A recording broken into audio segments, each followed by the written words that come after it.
I'm about to freeze a fleeting moment, turning fragile petals into forever pieces.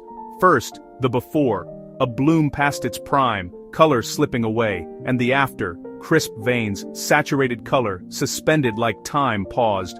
Let me show you how I get there. I start by choosing petals at peak color. No browning, no bruises. I trim the base, then pre-dry fast with silica gel. Lay petals face up in a container, sprinkle silica to support shape, seal the container. Wait 24-48 hours. This locks in vibrancy. For advanced pressing, I treat petals like paper art. Brush a whisper of archival PVA on the back to reinforce delicate edges. Sandwich between acid-free blotting sheets, add smooth cardstock clamp in a screw press or stack. Heavy books tight. Quick trick. Warm press, low heat for a few minutes, then cool under pressure. This sets form and fights wrinkles. Resin time, mix clear, UV-resistant epoxy slowly to avoid bubbles.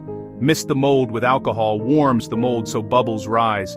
Set petals with a microdot of clear drying glue, seal front and back with a thin resin skim so color doesn't bloom. Then I pour in thin layers, torch lightly to pop bubbles and cure fully.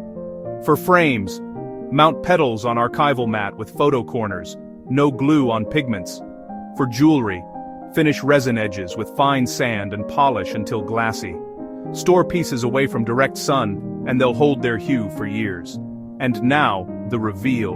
From soft and fleeting, to preserved, vivid, and timeless. That's the art of petal preservation. Capturing a moment you can keep forever.